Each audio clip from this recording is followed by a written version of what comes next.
耐心有被消磨到一个尽头过？刚开始的时候有可以分享一下吗？不是很会剪，但是要在时间内完成的时候，有哭过吗？哦，一定会啊，回家都会哭过，因为考试的时候都会梦到老师。老师做了什么？他就说，怎么还没有完成？这样子要再加油，再快，再快。老师是用刚刚访谈的那个语气跟你讲，悠慢慢。那不可能，可能不太一样啊。大家好，我是 Katie， 欢迎回来盟主毛很多。今天黑娜要带我们来朝圣，号称台湾最强的宠物美容老师，可以这样讲吗？我们那个开头标题直接写在上面，绝对经得起考验。我看这边一堆奖牌，老师是有在做赛级美容吗？对，老师除了教宠物美容之外，他有参加比赛。郑老师算是宠物美容界的开山始祖，他在我们业界公认的重量级老师，因为他对学生的要求非常的高。安娜自己是他教出来的吗？对。敢问老师的指教风格？就是你在他身边，就是要多看多听，然后抗压性要强。有哭过吗？就是简单透露一下，有没有哭过？有哭过。他还没开口的时候，你就已经想哭了，真的迫不及待。而且听说狗狗都洗好澡了。对，那我们就先进去吧。好。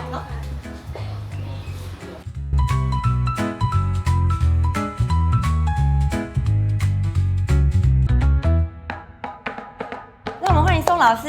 谢谢。那我们今天呢，主要是请宋老师来跟我们讲解说，赛级美容跟一般的宠物美容的差别在于哪里，会让大家可以直接看得出来。所以我们有一个实验组跟对照组。因为我当初接受到的讯息是，我们来的时候，狗狗是会是洗完澡的状态。对对可是对。就我一个没有接触过赛级美容的人来看，那样不就是已经处理完了吗？它洗完澡已经吹好毛了，待会呢会把头发上冠，做成赛级装需要的一个造型。贵宾犬呢，它的特色呢就是它的毛质，它的毛质是属于卷状的羊毛状的毛质，它很好塑形，所以在犬种比赛的时候呢，要凸显这个品种的特征。我有问题想要问老师，就是它这个都有上发卷，这个主要是有什么功能？赛级美容它有规定一些主要的一个修剪造型，现场这一只呢是欧洲大陆型，也就是屁股上有2个球，然后4个角也踢个角球。它为了要展现这个狗的身体结构，这些都是赛装美容所需要要求的。所以我这样理解是对的吗？如果是专门用来比赛的狗狗，它平常就会一直维持这个状态，它不会是旁边那个。对对对。我们赛级美容的时候呢，它的步骤正确流程是什么？洗好澡、吹好毛之后呢，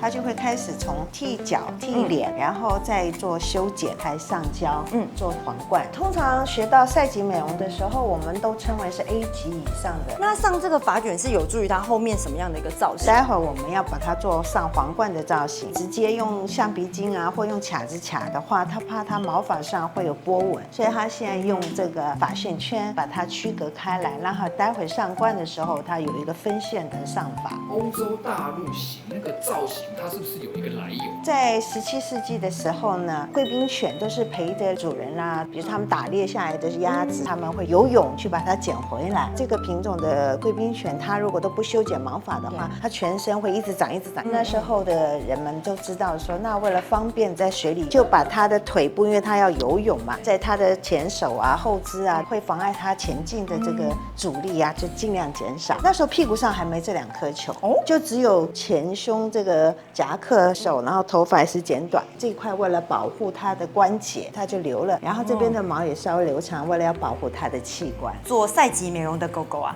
体型有没有限制啊？比如说大小，或是不能吃太胖。如果你要选择做欧洲大陆装，会希望它的角度合适，比较有这个曲线，剪这个装束会比较好看。这行的淘汰率会不会很高？在学习课堂上放弃的呢，比例上比较少，但是你说学完毕业后，甚至拿到 A 级转行的、放弃的也有。那也有人是入了门槛，大概半年、1年，发现这跟他想要的不太一样，就会中途而废，也有。最容易让学生卡关的是哪一级？7级。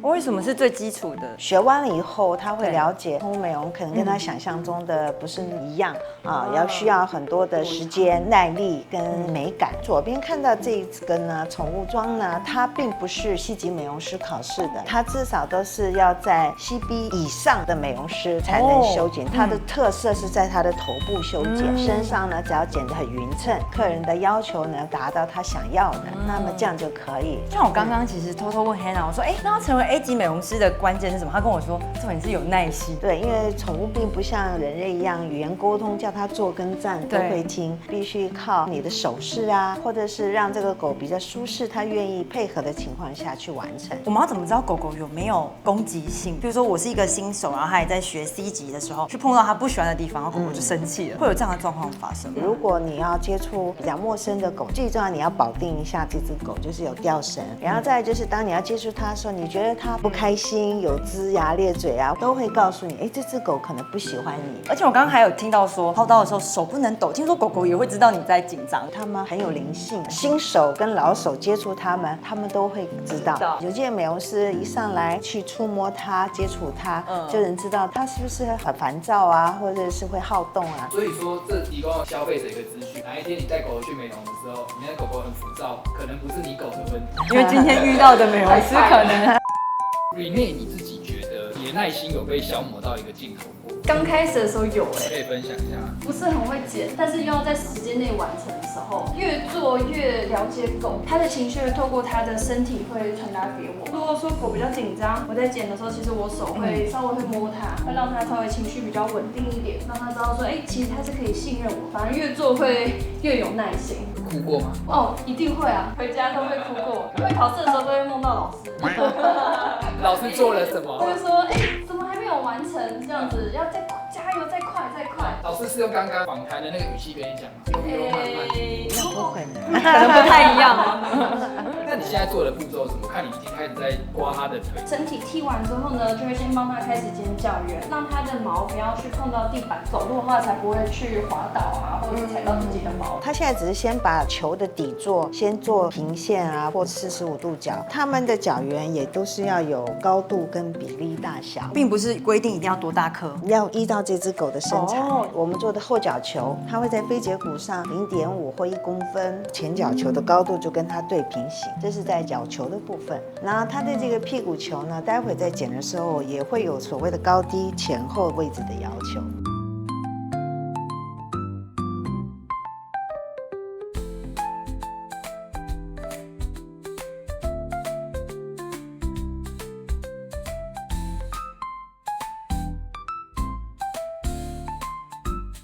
赛级美容大概都要花多久的时间？就是整理一只狗狗的2小时。那如果一般的宠物美容，像我们右边这样的一个造型，需要的时间也是差不多的吗？要很精致的话，也要1个半小时。所以说那些比赛的狗狗饲主很辛苦，比赛当天可能要提前好早，起码要提前3小时，因为它要让狗狗适应环境。在修剪毛的过程，它的一个站的仪态就是赛级的一个造型，那另外一边就是一个萌宠的感觉。萌宠，你说的很好，就是萌宠妆。我现在先帮它做脸部的修饰，有一些狗狗啊，它的泪痕稍微比较明显一点，然后我们就像女生做遮瑕膏一样，平常如果有在护理啊，点眼药水啊，经常擦拭啊，它也会比较没有这么明显的泪痕，面部的颜色会比较均匀。那一位老师他一直在剪空气耶，他不是在剪空气，他是在抓角度。你们看到这个面，他看到是360度的立体感。你们现在看到这2只犬呢，它的毛发都是关系在美容师的技术功力要到位，它才能让毛发吹起来很蓬松，然后看起来都很整齐。